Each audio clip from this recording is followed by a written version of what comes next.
Okay, guys, it's time to get serious. Today, I want to talk about 5 pieces of common financial advice to reconsider. So, I came at this list thinking about there's a lot of pieces of just common sense advice out there in the financial independence community, in the personal finance community, that's just taken for granted. This is what you do. If you are in the financial independence community, if you're in the finance community, you take this advice. But I think that there's some nuance missing, and it's not always so cut and dry. The first one is start a side hustle. I see this all the time, especially on ways to increase income really fast. It's sort of like the go-to way to make more income. One study found that 36% of Americans have started a side hustle. Another found it was 40%. Gen Z is the most common, with almost 50% of them having a side hustle. Baby boomers were the least common, with only 23%. I think this really makes sense because wages are not keeping up with expenses. A lot of people in this generation are struggling. I don't think it's a coincidence that the younger you are, the more likely you are to have a side hustle. But we really have to look at, is this the best way to create more income for yourself? And I think side hustles have a lot of pros. A lot of times it can be fast income, especially with something like Uber Eats, with DoorDash. And there's also the barrier to entry can be smaller for those jobs than trying to find a job in a career that pays more. However, I think that sometimes side hustles are billed as this is a super easy way to make tons of money. And that's not always the case. For me, my personal side hustles, those side hustles were always the hardest fought income I ever had. I've done side hustles like content creation, online marketing, and while I did make money with them, my personal job I was having at the time was more consistent and also just paid more. Side hustles, especially side hustles that give you easy income, you really have to grow that over time. You have to build your brand. So if you want to make more money, I think that there are multiple other ways you can do it besides just a side hustle. While education isn't quite as sexy as making a side hustle, it really can pay off, especially if you go to education for jobs that really are in need. Also, networking is a really underrated skill, especially now in this digital age where that face-to-face connection is even more valued because it's not as common. This also doesn't even touch on people who are financially healthy enough to potentially not require the extra side hustle income. Your time is worth something. Could you implement a few frugal tips to trim down your budget so you could cut out the need for a side hustle at all? To me, money is a tool to help us buy back our freedom. So to then use that freedom to make more money, I don't think is always the right choice. While I think that side hustles are great for quick cash, it's not the only way to increase your income.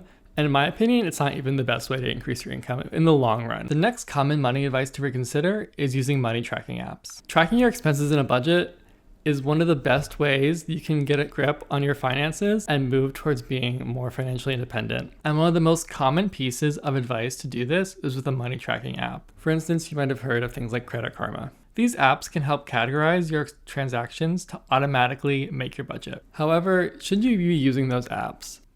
Think twice. I don't think it's so cut and dry as just download an app and use that to make your budget for you. For instance, with these free apps, because they're free, remember, if something is free, you are the product.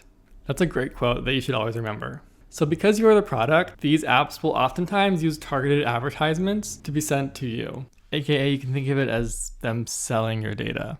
To get around this, you can use paid budgeting apps like You Need a Budget.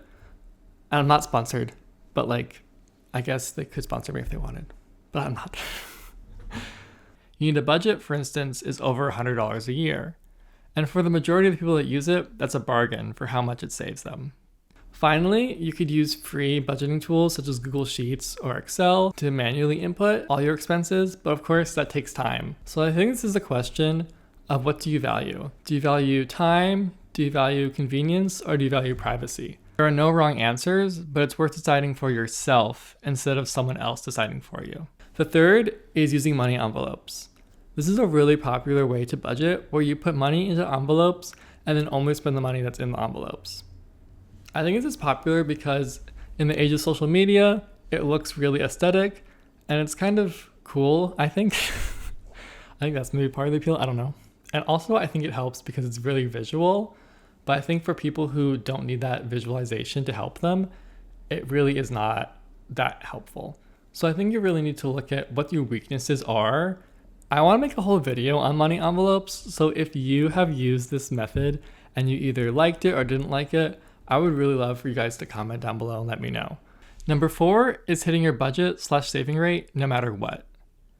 So now that we've talked about 2 ways to budget, the next common sense advice is to keep your budget. Or is that actually true?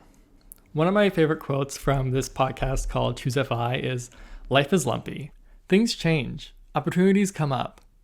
I've tried to hit a savings rate each year, but that never stopped me from doing something I truly considered once in a lifetime.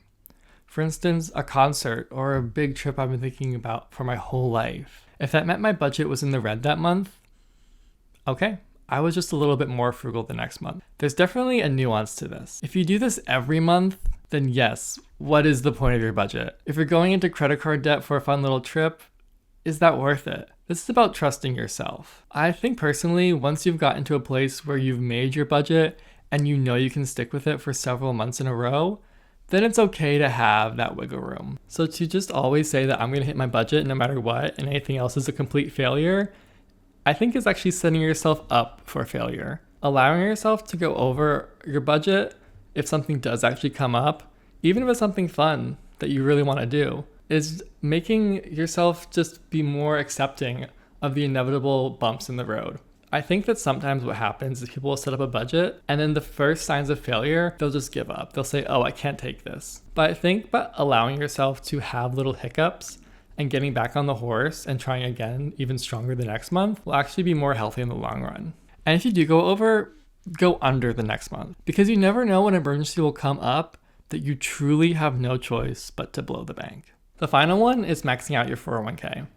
This one's going to be pretty controversial for some people because I know some people religiously max out their 401k. This is one of the best ways to build wealth over time and to retire early. So to even think that I would go against it, I'm ready for the downvotes. But okay, let's just look at this. First of all, why do you invest in 401k? It's tax advantaged and it really helps you either with your pre-tax dollars or your post-tax, which means that it's really great to invest and it will save you thousands, if not tens of thousands in the long run. However, I don't think that in every single circumstance you should max out your 401k, even if you have the money to do so. The first is if you're going to make a really large cash payment in the near future, for instance, maybe the next 12 months. This usually will be a new car or the down payment on a house. The reason you don't want to keep putting money into your 401k if you're going to be buying a house soon is because you don't know what the market's going to do. It could tank and that will leave you with all the money you're going to spend on that down payment now suddenly being worth 20 to 50% less.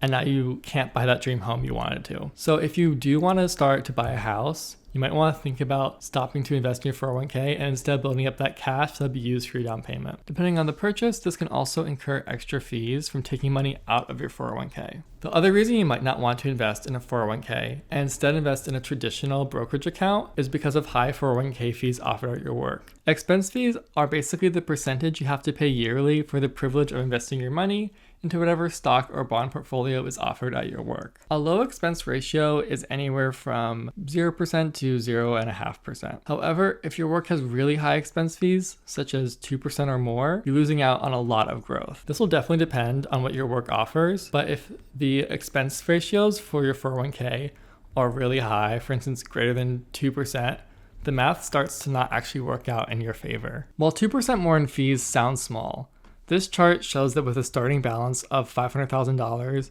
over just 15 years, you end up with over $300,000 less. This does get really complicated and there are formulas. Don't click away. Please don't click away. It's just math. The rule of thumb is, and bear with me, you shouldn't invest when the number of years you expect to remain in that retirement plan multiplied by the fees in excess of low expense ratio exceeds 1.5 your federal and state tax rate on qualified dividends. And I know half of people watching went what did you just say? Basically, all you have to know is the longer you stay with an employer, the worse it is to invest in a high fee 401k. If the fee is under 2% and you're not going to stay at the job for several decades, you don't really have to worry about this. But if either of those things are true, you might want to talk to a tax professional about this and get someone's professional opinion on it, not just a guy on YouTube. Although I am really grateful that you are listening to a guy on YouTube. So overall, in most cases, maxing out your 401k is definitely still worth it. But there are several edge cases in this common sense wisdom that proves personal finance truly is personal. So do you agree with any of these common sense financial advice? And is there anything else you want to add that everyone says but you actually disagree with? I would love to hear. Please like, comment, and subscribe, and I'll see you back here with the next one. Oh, thank you so much for watching all the way to the end. It takes a long time to make these videos, so you guys sticking to the end, it's really actually so appreciated. Thanks.